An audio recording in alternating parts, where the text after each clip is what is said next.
and invite participants in. Yay. I'm gonna close the door too.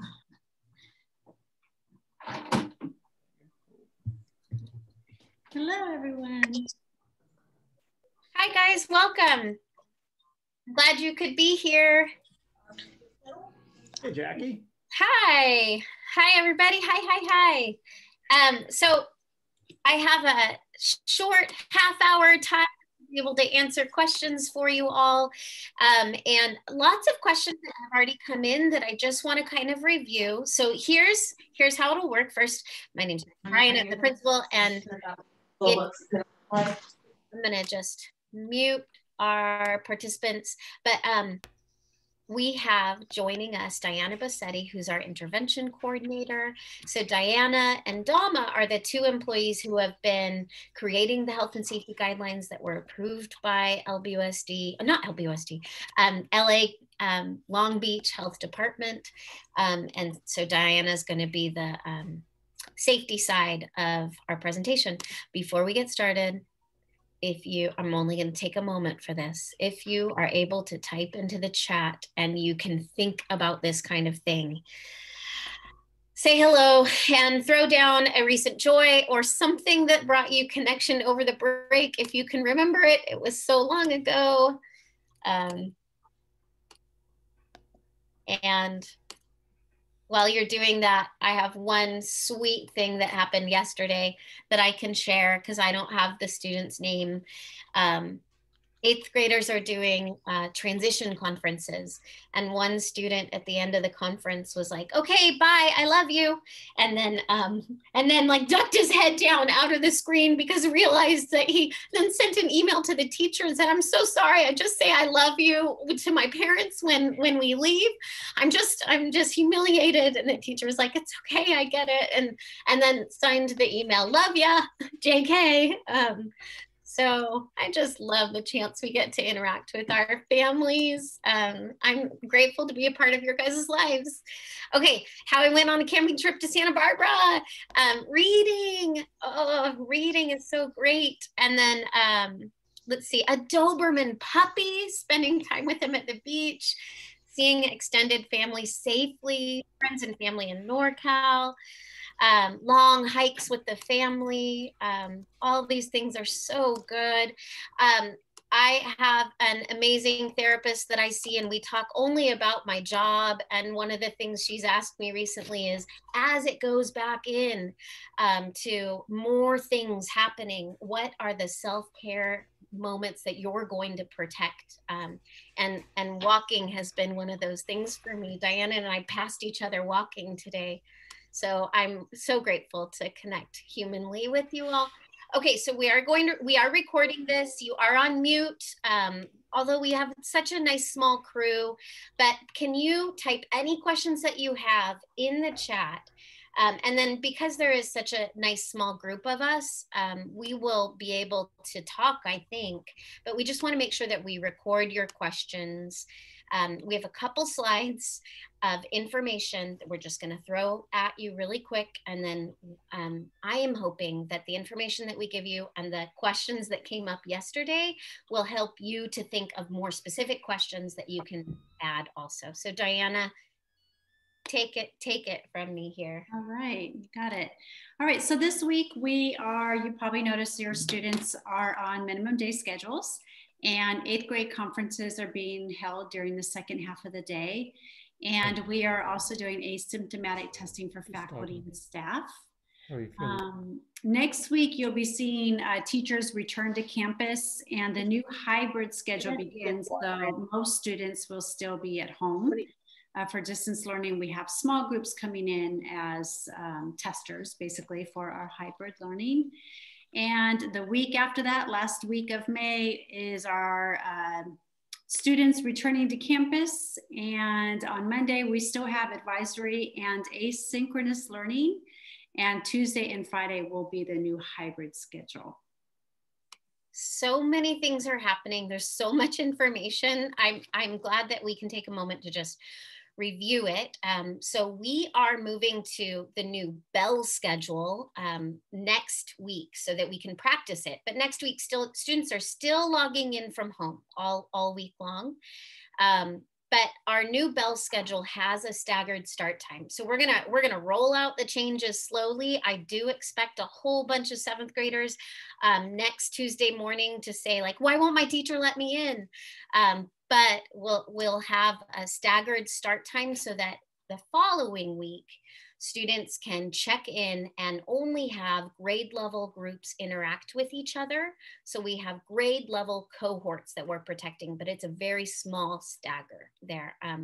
So it's a 10-minute difference in start time. So you 8th grade families, you can tell your parents, you guys get 20 more minutes to sleep in starting next week. And then the following week, we're in person.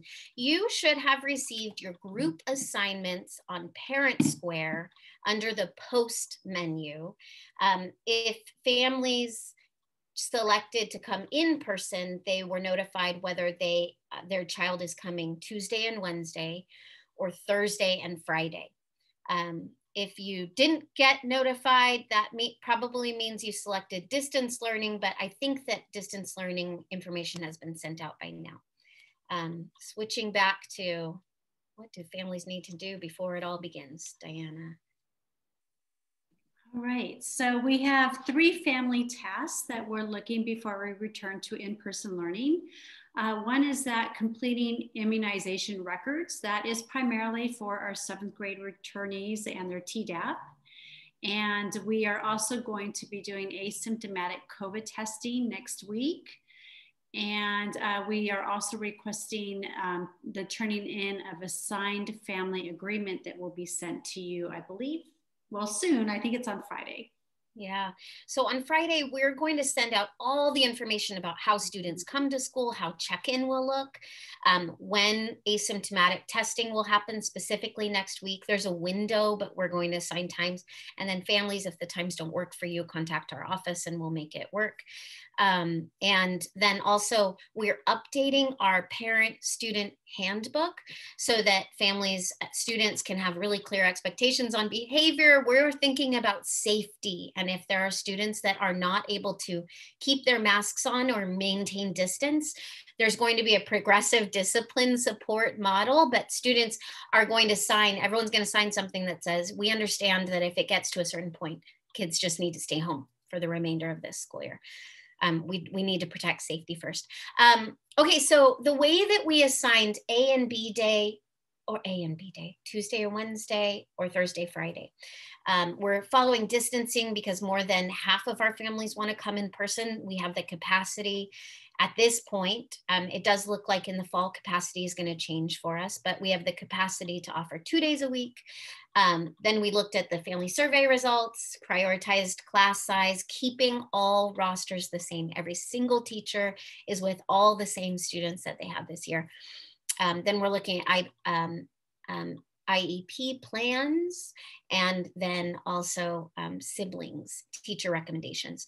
I do understand though that some families will want to work on carpooling or would prefer a different day. And so if anybody wants to request a different day, you're welcome to send in the request to info@IVA Long Beach. We're collecting those, but it won't be until the first week of May that we are going to be able to respond and let anyone know if there are changes that are available, because there's such small constraints in our small student body. Okay, I'm going to roll through a couple slides with lots of information. I'm just going to try to give the broad overview, hoping that it would get more specific questions out of you. But you might be wondering, why only 2 days a week? Okay, I said that because actually around 75% of our families wanted to come in person. And then group assignments are posted on Parent Square. Call the school if you are not able to find that. Let's see. Families can go from in-person to distance learning, but we have such a small capacity in school that you can't go from distance learning to select in-person, or flip-flopping, unfortunately. It's not going to be allowed. We've gotten the question, what's IVA's plan for the fall? Are we going 5 days a week in person? Okay, so we are still continuing to receive guidance. Situations are going to continue to change. I'm really excited for the ways that we're going to learn this spring for how to adjust things in the fall. But we don't know how many days we will be in person in the fall.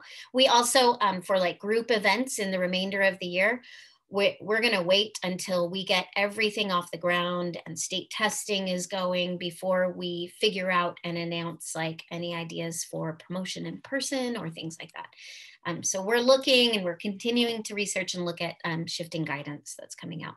Dress code is a favorite question. In general, we want to say families use discretion. Kids wear daytime clothing. We're getting more specific questions. And so like yesterday, somebody asked, are joggers okay? My tendency is to say like, everything should be okay. But I'm gonna talk with our team. We're gonna write out a dress code, announce it on Friday so that it's more clear for families. But in general, we want to cover our stomachs and our armpits, as well as normal things that you cover when you wear your clothes, like no swimsuits, closed-toe shoes are appropriate. Masks, they do need to be cloth or surgical masks. We do have masks for students that need it, but the gaiter masks, Diana was telling me, the CDE is saying the gaiter masks don't provide the same level of protection. Okay. A question that came in yesterday is, on their off days, what will students be doing? So let me just try to explain for you the hybrid model that IVA has. We have students following that schedule all week long. So if I can find it, on Tuesday, Wednesday, Thursday, and Friday, sixth graders will log into class or be in class in person from 8:20 to 12:55. That means that if it's their days that they're assigned to come in person, they're there. They don't have to log into Zoom because their teacher is there. But when they're at home, they'll be logging into Zoom with the same Zoom links throughout that we've been using throughout the year. Let's see what else.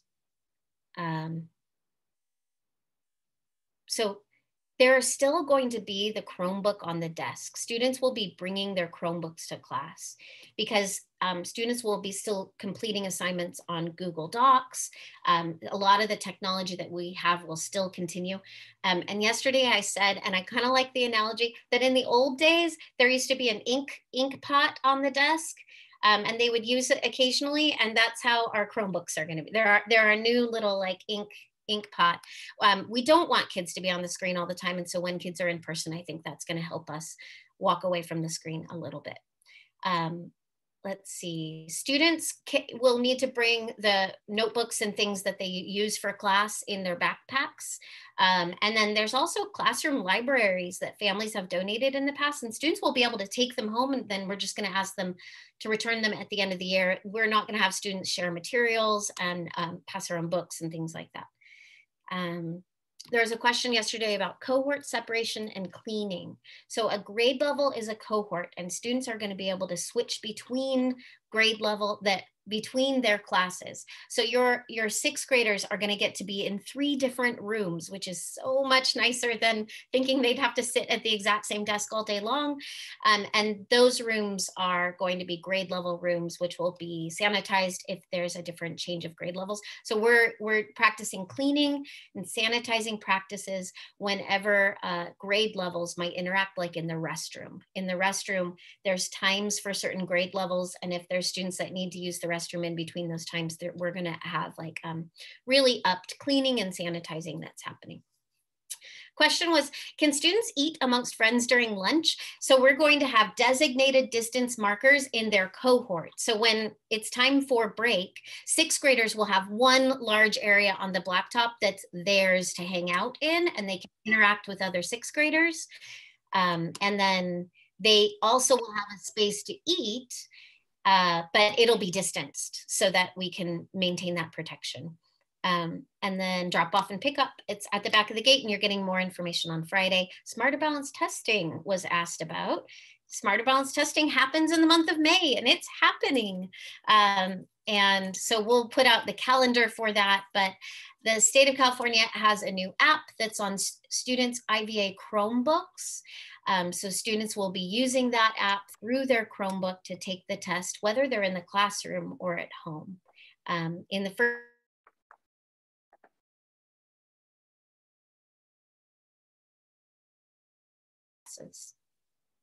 Okay, if you have more questions, add them in the chat if I'm just like zooming over information. Will IVA offer after school programs? We don't have plans to be able to do that this spring, but it is something that we're trying to look into for the fall. Spirit wear, we're gonna see when the next spirit wear window is, but the dress code is gonna be so flexible that people don't have to wear spirit wear. Okay. Oh, isolation protocol procedures. Diana, I accidentally didn't put the answer that Dama had yesterday about isolation protocol procedures when a student feels ill. Could you speak to that? Yes, I can. So we actually reimagined our health room this year to create better isolation procedures and for the safety of our staff and students. And so we will be moving students who have COVID symptoms into that health room. And we have asked families as part of the parent agreement to be available to pick up their child within a half an hour if they are experiencing any illness, whether it's COVID or any illness. Yeah, and then there's also protocols for contact tracing and notification of families. All of the protocols are in place, and the students are within their grade level cohort. Diana. Yeah, and if I could also add, we have a lot of test kits on campus that are being made available to our students and our staff. So if a family member of a student who tests positive for COVID also wants to be tested, we can even extend it to the family as well as students.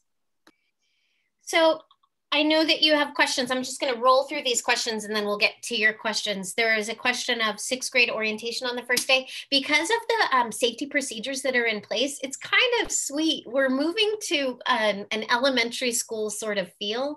Students are going to line up on the blacktop and their teacher's going to pick them up from the blacktop. This is like, it's just like the sweetest of safety and the sweetest of guidance also. The block 1 teachers are going to give a little tour of the school. But then block 2 after break, that teacher is going to pick them up also. So never will students wonder where they're supposed to go. We have a small campus, but it feels big when you've stepped on it to it for the first time. So we're going to really look out for that. Someone asked if we can create a virtual open house tour. And I said, that's a great idea. Does anyone have those skills? Because I'm good at walking around and talking, but not the whole video and everything. I think that is all of our main questions. So now we can get to your questions, and let me just escape so that I can see. So I see the question, can students bring their own laptop to class? No, we have to have the Chromebook because of Wi-Fi issues and then also equity issues. So bummer. What other questions do we have? Diana, are students allowed to eat lunch with other students in other grade levels? No, this is because we're keeping grade level cohort. So I think they could like wave at each other across the way. But at this time, we're keeping the most careful measures in place. How often do the kids get COVID tests? Good question. We're doing the very first asymptomatic test before school begins. And then only if students feel like they have symptoms or only if they have a fever will we have continued testing. Diana, is there anything else that you can say to that? Oh, you're on mute, sorry. I was cutting and pasting truthfully, so I didn't hear all COVID tests. How often do kids get COVID tests? Yes. So I believe that for the rollout of having them return to campus, that's all that we have planned so far. And then after that, it will be on a case-by-case basis, unless we have a COVID outbreak of some sort. And then we would do more substantial testing. Okay. Thank you for, I think it's like impossible to do 2 things at once. So thank you for copying. Any thoughts about summer meet and greets for incoming students? I have dreams about these kinds of things. I do have dates on the calendar, and I'm hoping that I actually like really do have dreams about the kind of games we can play at distanced outside.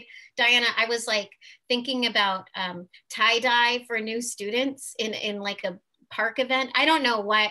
So we do hope for things, and we're just going to have to do it one thing at a time. But I know that even our current students fill a role of student leadership that develops our culture. So I do want to pursue that. Can you speak about the need for immunization records? Are these for students who did not submit them before? Yes.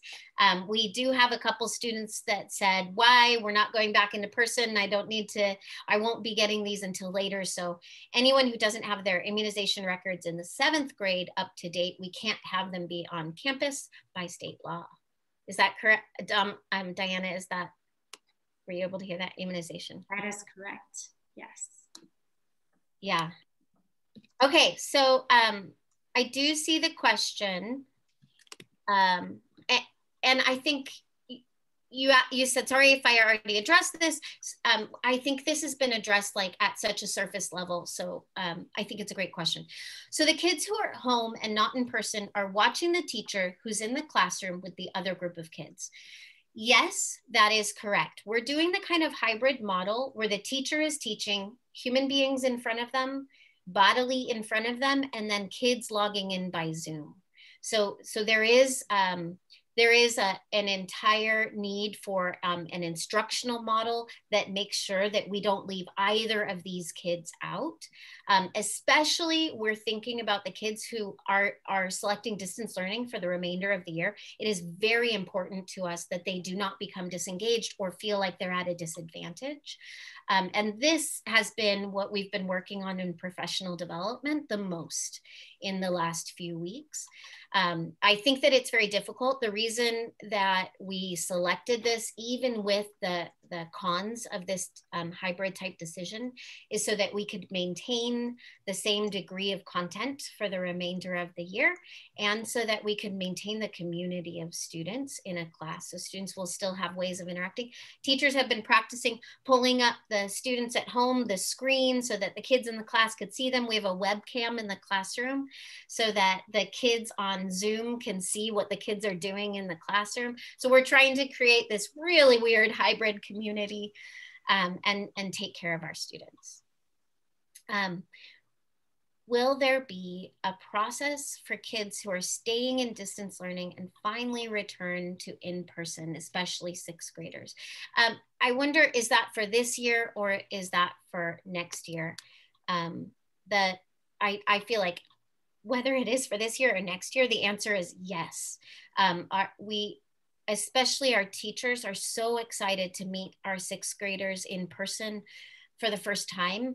And so we're doing a lot of support systems, tours in place. Advisory next Monday will be a discussion, a community conversation about the transition to in-person and even how it might feel for students who are remaining at home in the remainder of the year when this in-person is happening.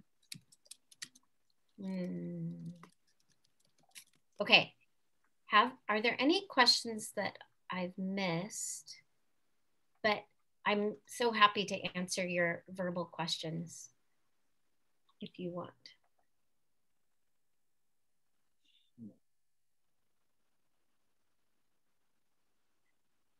What questions do you have? Oh, okay. What kind of test will be used, nasal or spit? We have a nasal test, and it's the kind, I just did it today. It's really exciting. The twist in your nose for 3 to 5 seconds in each nostril and stick it in a bag. It's a self-administered test. What else?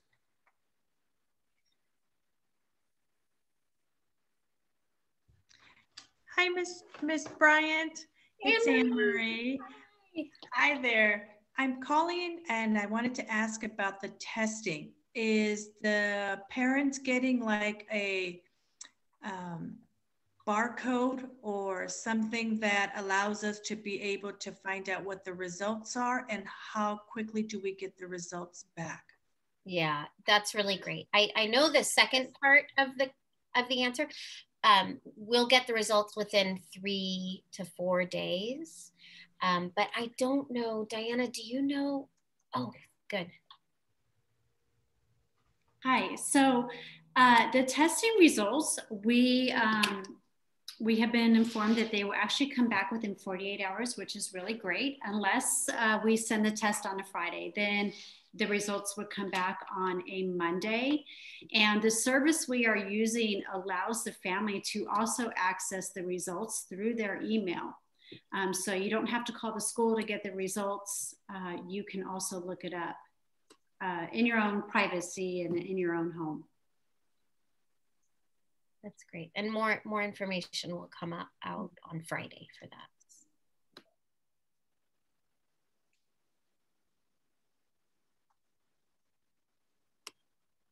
What other questions do you have? What do you wonder? What do you need to visualize to understand what's going to go on for your kid?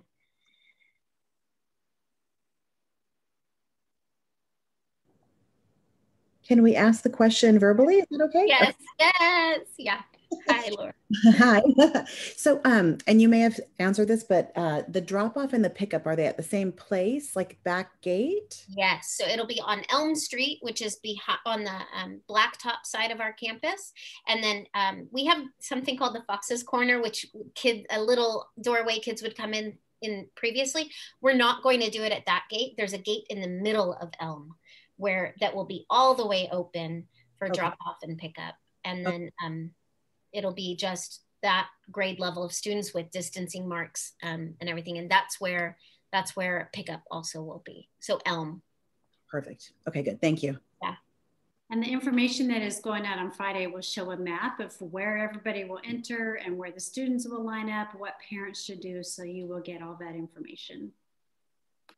Good. What else?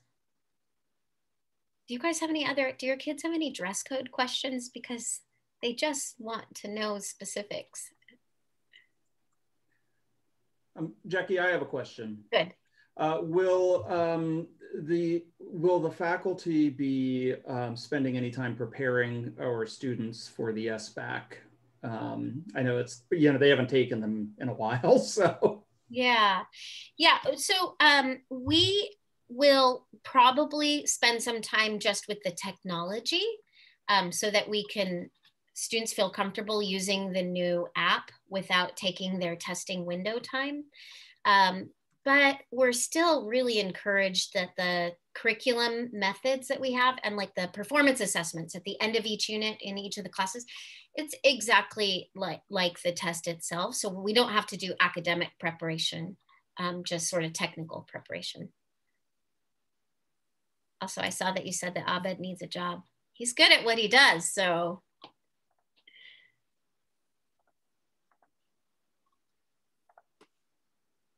Actually, Howie, I should follow up. Does that answer your question, or? It does, yes. I just wasn't sure how they were, if they were going to go into a new system cold or. Yeah. And Jennifer, I see your question about club activities. For now, all clubs will continue to meet online. Especially because clubs have students at different grade levels. So if we open up a classroom, then we're mixing cohorts. Perfect. Okay, thanks. Okay, I know that it's almost 5 o'clock. Ooh, yay, good. Thank you for asking the question about students needing to change for PE. Students will not need to change for PE. PE classes will continue as normal. And I think that might be the class that has the most sort of like adjustments. Just because if our students ever go out to do like jumping jacks on the blacktop, it'll be like log back in 10 minutes. And then medication drop off. Ooh, thank you. What a good question. Diana, do you have any responses to that?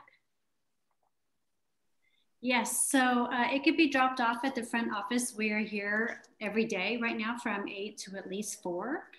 So if you're able to just email or call ahead of time and let us know, and we could come out and meet you if you wanted to talk about how to administer the medication, or if you want to just leave it out front, that would work as well.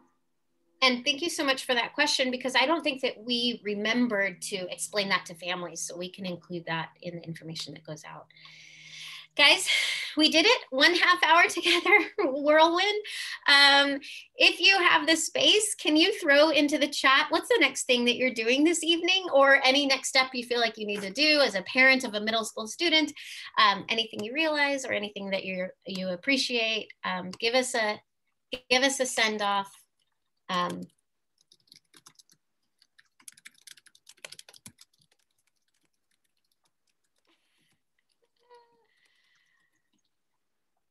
Yay, meditation. And Howie's going to IVA's board meeting. Oh, and Arifa's the IVA's PTA meeting. Oh my goodness. Lots of meditation. And then our tutor's coming to save the day. Yay. I'm going to prepare for tonight's board meeting also. And Laura, super excited they'll go back even for a little. I am too. Actually, I mean, our math teacher, Carrie Noble, let me know that this makes me sad to say. I'm going to just say it so you know. It's actually 14 days that kids get to be in person until the end of the school year, which feels like nothing. But I know that one day of getting to see and interact with a kid changes the space in my heart for them. So I'm glad for the amount of time that we get. Swim practice, okay, and appreciations, thank you. You guys have a wonderful evening. But if there's questions we haven't answered, call the school or email info@IVA Long Beach. That's it for us. Have a good night. Thanks for logging in. Bye, thank you. Bye. Good to see you. Jackie, do you have a second real quick? Yeah. Let's just wait until